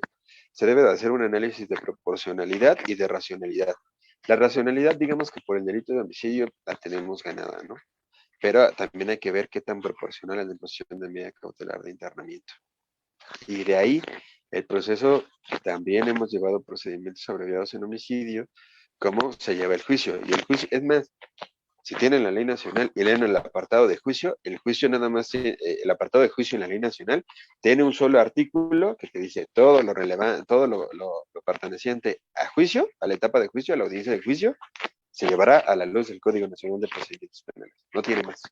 La individualización de sanciones, sí, y la valoración también.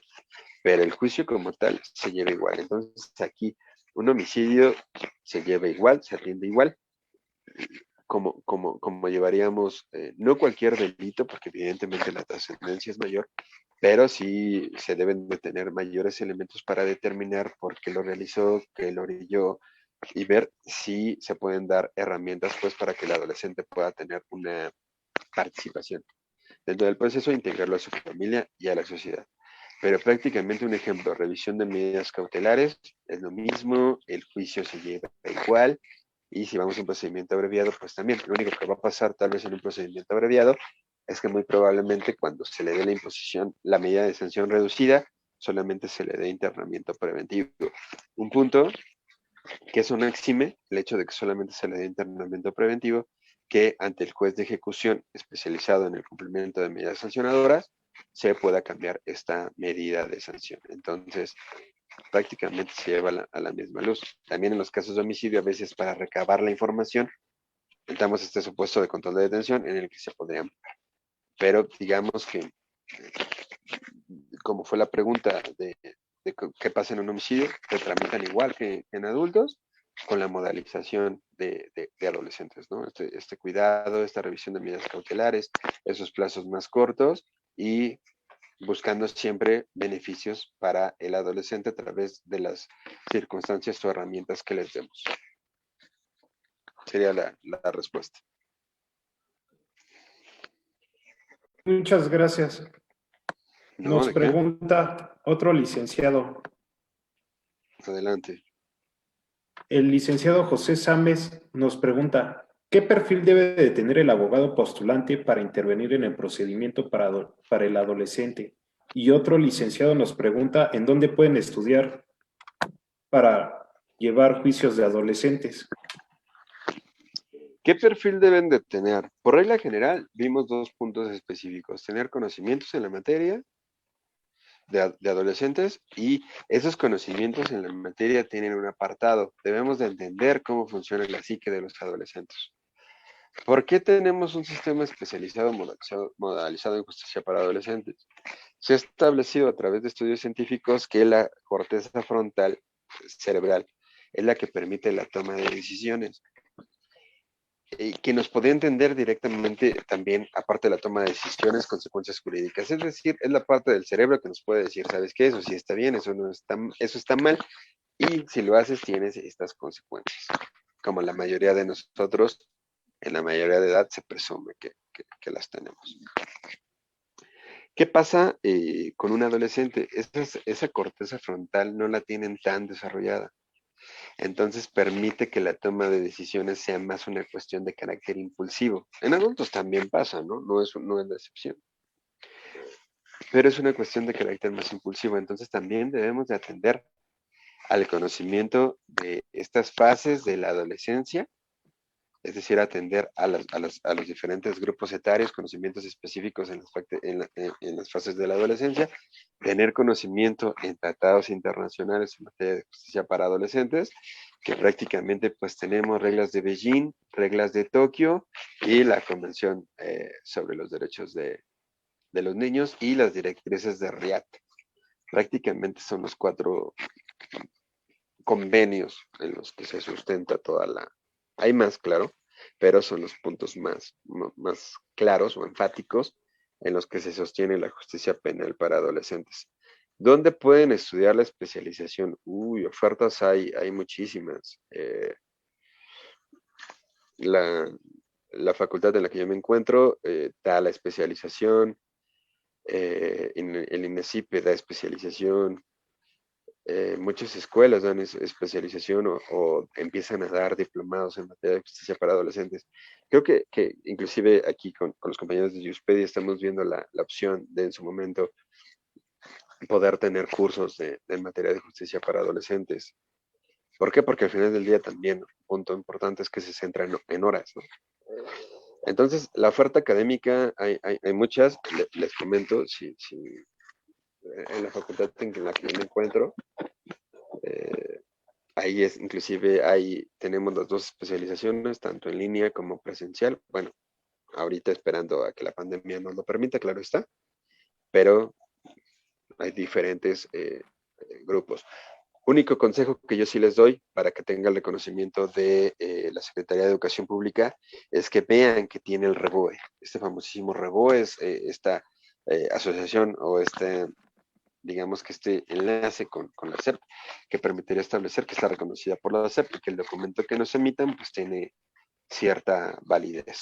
Sería el único consejo que yo les podría dar. Ofertas académicas, créanme que hay muchas, se está aumentando esta cuestión de justicia para adolescentes. Personalmente me da mucho gusto porque creo que es una materia que es importante, que sienta las bases y que en un momento estaba bastante olvidada.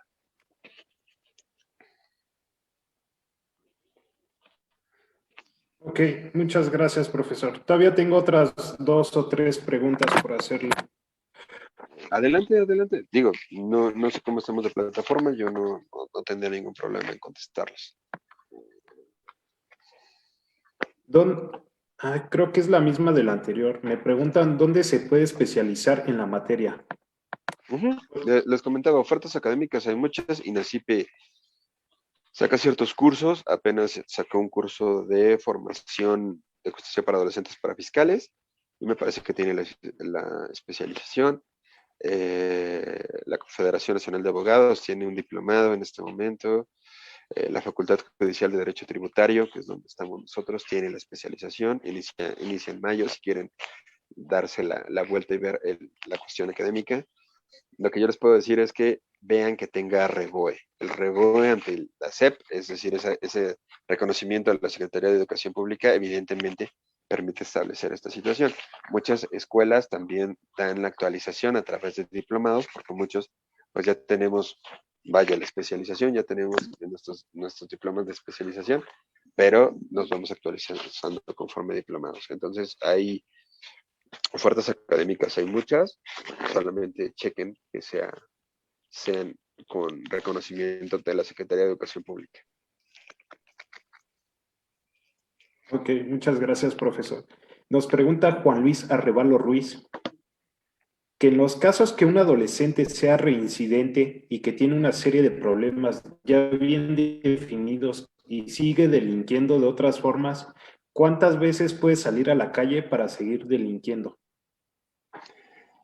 Aquí hay un punto importante. En adolescentes no hay reincidencia. No hay reincidencia de manera negativa.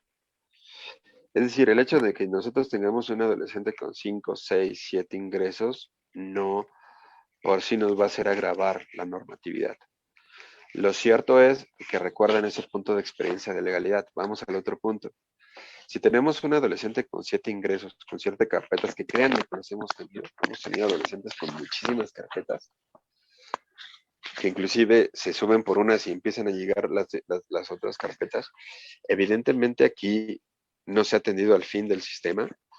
De primera mano no hemos logrado establecer qué necesita el adolescente, y si ya en el ejemplo que nos dice ya lo logramos establecer, pues es necesario entonces pegarnos más a la experiencia de legalidad. Es decir, puede ser que en un primer momento la suspensión condicional pueda ser una llave, puede ser que en un segundo momento el procedimiento abreviado sea viable, pero si ya en un tercer o cuarto momento vemos que no, hay que iniciar el juicio como tal, hay que llevar el procedimiento completo.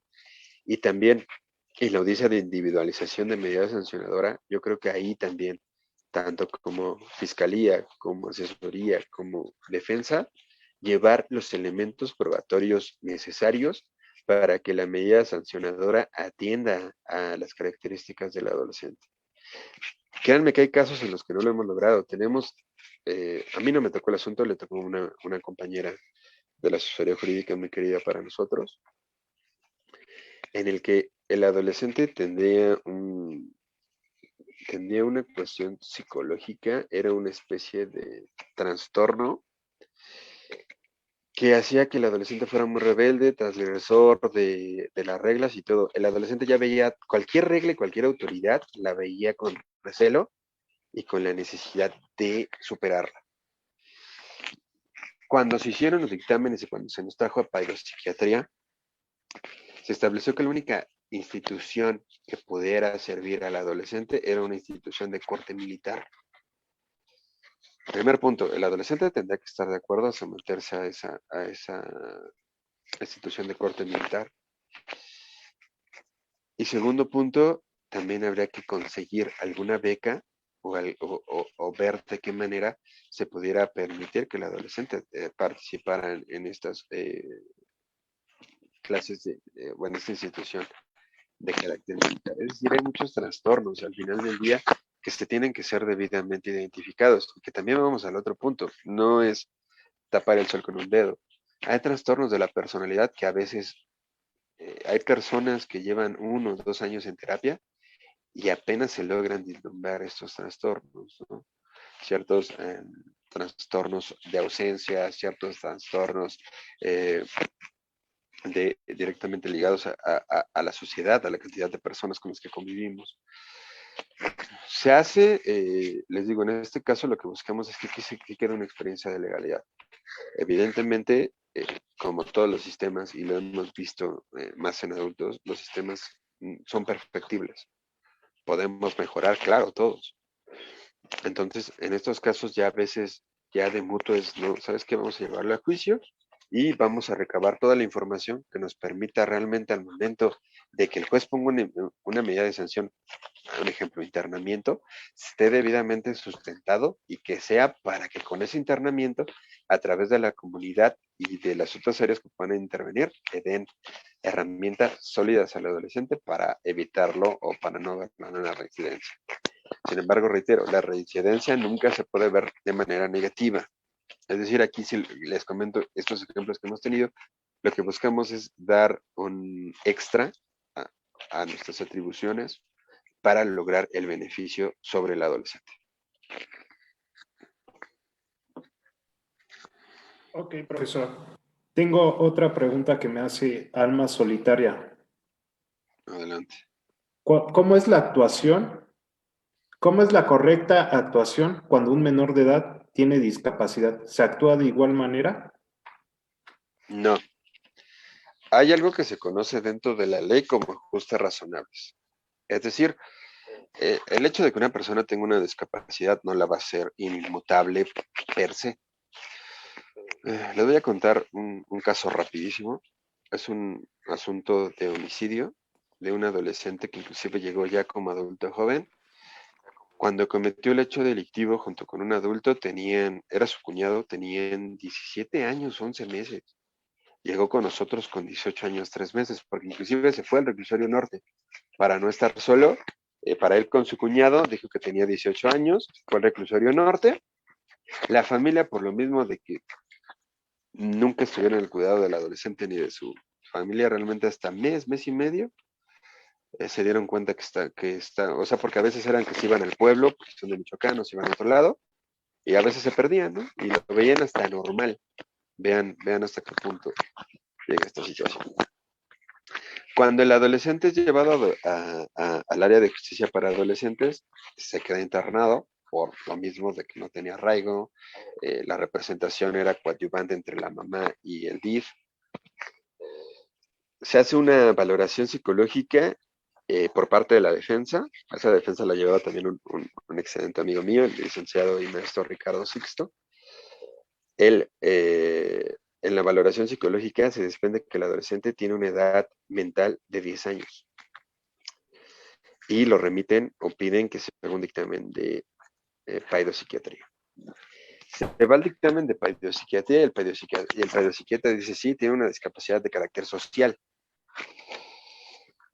Y aún así el pedopsiquiatra dice, sin embargo, necesito que lo mandes con un neurólogo especializado en adolescentes para que determine si no es una falla orgánica, que ahí nos generaría, ya a veces podría generarnos un problema en el ámbito dogmático penal.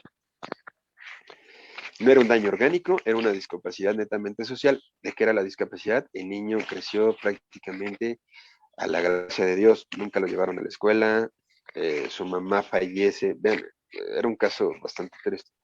Su mamá fallece cuando él da luz, se queda al cuidado de su hermana, que en el momento en el que nace su hermana mayor tenía 12 años. Es la que se encarga de cuidarlo todo. Entonces, esta discapacidad social realmente no la hacía inimputable, era completamente imputable. ¿Por qué? Porque se lleva a cabo una audiencia que nunca la van a encontrar en el código ni en la ley nacional, sin embargo se llevan, son audiencias de reunión de especialistas. ¿Qué hacen los especialistas? Se cita solamente partes procesales al juez que va a tomar la determinación sobre los ajustes razonables y se cita a los especialistas y se les hacen preguntas tendientes a esta situación. Cuando le hicimos preguntas para determinar la inimputabilidad o imputabilidad del adolescente, el pedopsiquiatra nos dijo, a ver, el adolescente sí entiende lo que está bien y lo que está mal. Y el adolescente sí puede ser imputable por un hecho relativamente sencillo. Patear a una persona y pegarle con un tubo es un hecho sencillo.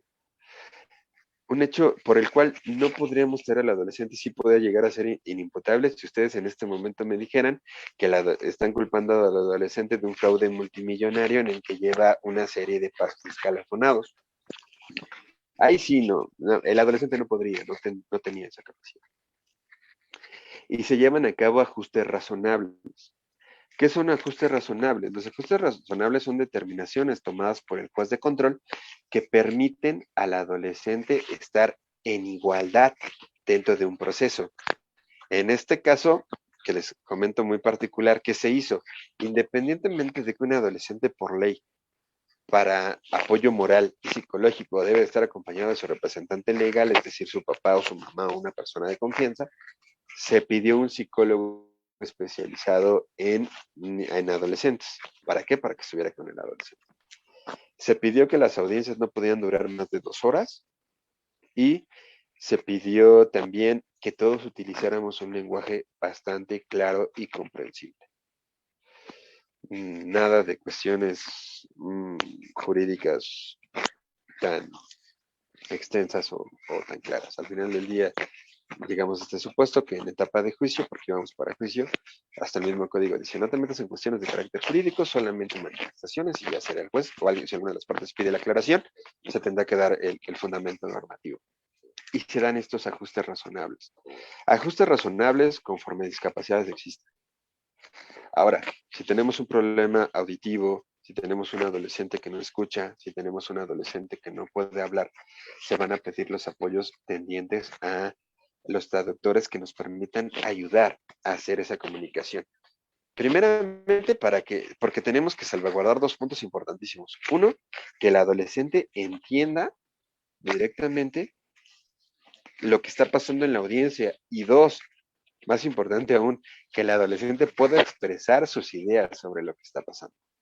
Son ajustes razonables, están establecidos en el numeral 44 del Código Nacional. Prácticamente es un párrafo que dice que se deben de tomar los ajustes necesarios para lograr esta igualdad. Si lo quieren buscar, véanlo, búsquenlo como perspectiva de infancia, que es un punto equiparable a la perspectiva de género, perspectiva de infancia, y también habría que ver hasta el alcance, ¿no? Porque muchos me decían, a veces me hacen esa pregunta, queriéndolo llevar al punto de la dogmática penal, y les digo, bueno, es que ahí sí entramos a la dogmática penal. El Código Nacional tiene un apartado de inimputables, claro. El apartado de inimputables se puede utilizar en adolescentes, por supuesto, pero tenemos que ver el grado de inimputabilidad, porque si no, estaríamos en un supuesto de la teoría del delito, haciendo el análisis de los 4 puntos que debemos de estudiar en antijuricidad, ¿cuál sería? La inimputabilidad. Entonces, no podríamos, no tendríamos una cuestión de carácter jurídico. Pero si vamos a alguna discapacidad que mediante ajustes razonables se pueda, claro, se pueden hacer, están facultados en el artículo 44 de la Ley Nacional del Sistema Integral de Justicia Penal para Adolescentes. Sería mi respuesta.